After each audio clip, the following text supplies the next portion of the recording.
ಎಲ್ಲರಿಗೂ ನಮಸ್ಕಾರ. ನನ್ನ ರೆಸಿಪಿ ಚಾನಲ್ಗೆ ಸ್ವಾಗತ.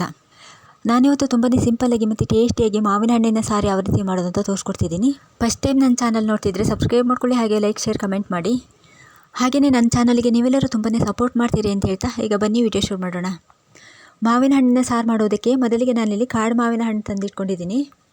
ಇದನ್ನು 2-3 ಸಲ ಚೆನ್ನಾಗಿ ವಾಶ್ ಮಾಡಿ ಇದಕ್ಕೆ ನೀರು ಹಾಕಿ ಹಾಗೆಯೇ ಇಟ್ಟಿದ್ದೆ.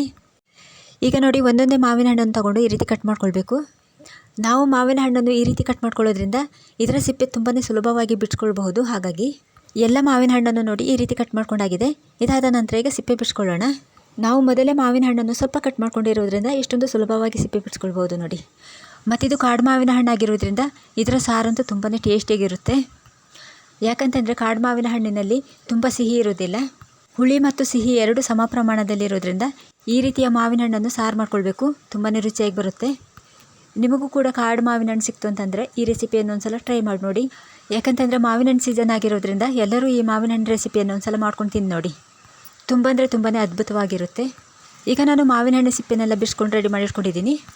ಹಾಗೆಯೇ ಒಲೆ ಮೇಲೆ ಬಾಣಲೆ ಇಟ್ಟು 4 ಚಮಚ ಎಣ್ಣೆ ಹಾಕ್ಕೊಳ್ತಿದ್ದೀನಿ. ಎಣ್ಣೆ ಬಿಸಿಯಾದ ನಂತರ 1 ಚಮಚ ಸಾಸಿವೆ, ಹಾಗೆ 2 ಒಣಮೆಣಸಿನಕಾಯಿ, 8 ಎಸಳು ಬೆಳ್ಳುಳ್ಳಿ ಜಜ್ಜಿ ಹಾಕ್ಕೊಳ್ತಿದ್ದೀನಿ. ಬೆಳ್ಳುಳ್ಳಿ ಕೆಂಪು ಬಣ್ಣಕ್ಕೆ ಬಂದ ನಂತರ ಅರ್ಧ ಈರುಳ್ಳಿ ಸಣ್ಣದಾಗಿ ಕಟ್ ಮಾಡಿ ಹಾಕ್ಕೊಳ್ತಿದ್ದೀನಿ. 1 ಹಿಡಿ ಕರಿಬೇವು ಸೊಪ್ಪು ಇಷ್ಟು ಹಾಕೊಂಡಾದ ನಂತರ ಇದನ್ನು ಒಂದು ಸಲ ಮಿಕ್ಸ್ ಮಾಡ್ಕೊಳ್ಬೇಕು. ಈರುಳ್ಳಿಯ ಹಸಿ ವಾಸನೆ ಹೋಗುವವರೆಗೆ ಈ ರೀತಿ ಮಿಕ್ಸ್ ಮಾಡಿಕೊಂಡ್ರೆ ಸಾಕು. ಇದಕ್ಕೆ 1 ಇಂಚ್ ಶುಂಠಿ ತಗೊಂಡು ಅದನ್ನು ಚೆನ್ನಾಗಿ ಜಜ್ಜಿ ಹಾಕ್ಕೊಳ್ತಾ ಇದ್ದೀನಿ. ಶುಂಠಿ ಕೂಡ ಎಣ್ಣೆಯಲ್ಲಿ ಸ್ವಲ್ಪ ಫ್ರೈ ಆಗಬೇಕು.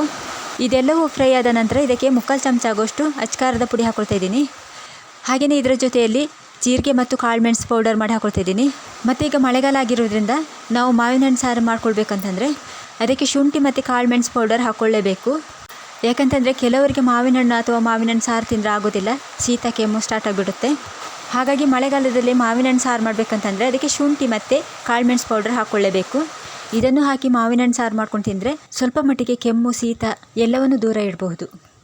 ಮಾವಿನ ಹಣ್ಣು ಹಾಕಿ ಸ್ವಲ್ಪ ಕುದಿ ಬಂದ ನಂತರ ಇದಕ್ಕೆ 1 ಚಮಚ ಆಗೋಷ್ಟು ಉಪ್ಪು ಹಾಕ್ಕೊಳ್ತಿದ್ದೀನಿ. 2 ಚಮಚ ಸಕ್ಕರೆ ಹಾಕ್ಕೊಳ್ತಿದ್ದೀನಿ. ಇದನ್ನು ಇನ್ನೊಮ್ಮೆ ಮಿಕ್ಸ್ ಮಾಡ್ಕೊಳ್ಳೋಣ. ಇದಕ್ಕೆ ಸಕ್ಕರೆ ಬೇಡ ಅಂತಂದರೆ ಬಿಳಿ ಬೆಲ್ಲ ಕೂಡ ಸೇರಿಸ್ಕೊಳ್ಬಹುದು. ಇದು ಕಾಡು ಮಾವಿನ ಹಣ್ಣು ಆಗಿರೋದ್ರಿಂದ ಸ್ವಲ್ಪ ಹುಳಿ ಇರುತ್ತೆ. ಹಾಗೆಯೇ ಮಾವಿನ ಹಣ್ಣನ್ನು ಒಲೆ ಮೇಲೆ ಈ ರೀತಿ ಕುದಿಸ್ಕೊಂಡಾಗ ಅದು ಸ್ವಲ್ಪ ಜಾಸ್ತಿ ಹುಳಿ ಬಿಡುತ್ತೆ. ಹಾಗಾಗಿ ನಾನು ಇದಕ್ಕೆ ಸಕ್ಕರೆ ಹಾಕ್ಕೊಳ್ತಿದ್ದೀನಿ.